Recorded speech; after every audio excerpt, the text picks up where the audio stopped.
The problem for Team Biden is all these subgroups have different interests. For example, many of the doors blocking Asians are in the form of affirmative action policies to help other minority groups. For example, this chart is the average SAT scores for admitted students at Harvard by race. An Asian applicant needed an almost perfect score. They're in red. But because of affirmative action, other demographics got in with far lower scores. So you can see African Americans at the bottom. Harvard treated different people differently based solely on race. That's racism.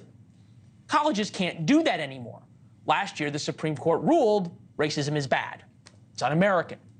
Colleges can't discriminate because of race. You'd think Kamala Harris, the karate VP, ready to kick down doors of discrimination, would love such a ruling. Not so fast, because it hurt blacks. It is a complete misnomer to suggest this is about colorblind, when in fact, it is about being blind to history, being blind to data, being blind to empirical evidence about disparities, being blind to the strength that diversity brings to classrooms, to boardrooms. That's right. All right, so now the twisted logic explained. Asians should kick down doors built and reinforced by Democrats to help blacks. It's kind of like the problem of pandering to the pro-Hamas types while still keeping the Jewish vote. In a larger sense, that's the problem with dividing Americans into groups and pitting us against each other. The founders envisioned America as one place, as one people, as Americans. That's why the president and vice president swear a loyalty to the Constitution that is supposed to protect all of us equally. Truly a radical idea. Nowhere is dividing Americans more prevalent than America's college campuses, the one place where we actually could bring all kids together. We tell them, in fact, on college campuses, they are mostly victims, and the white kids are the oppressor. That's diversity, equity, and inclusion in a nutshell.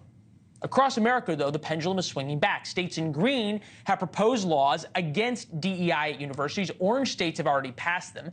You'll note North Carolina there. UNC Chapel Hill just announced they are ending their DEI program and putting the money towards police and campus safety. North Carolina, U.S. Representative, co-chair of the House Doctors Republican Caucus, Greg Murphy, is with us. Welcome back to the program, sir. Thank you. This is from Roy Cooper, who is the governor of the state, the Democratic governor. Unfortunately, we have lost his comments, but he admittedly doesn't like them. I think we can agree that he doesn't like that this has happened.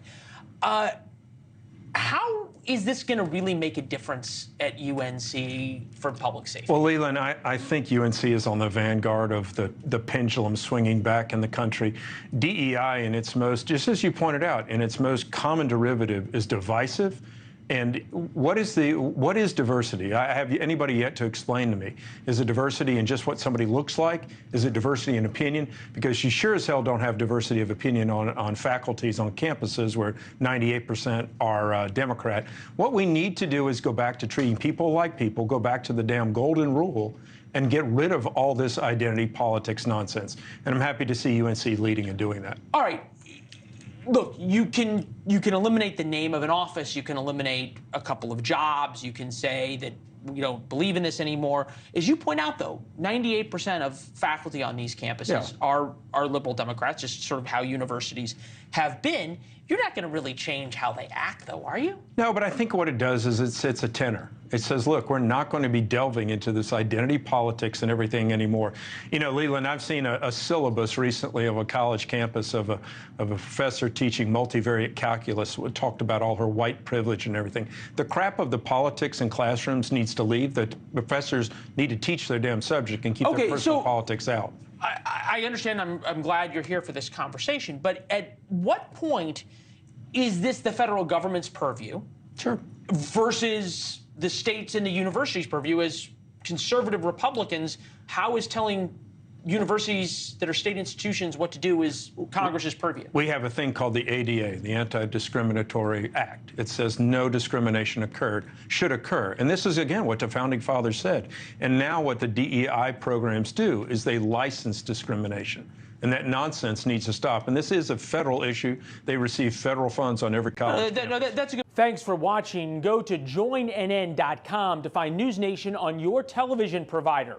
And don't forget to click the red subscribe button below to get more of NewsNation's fact-driven, unbiased coverage.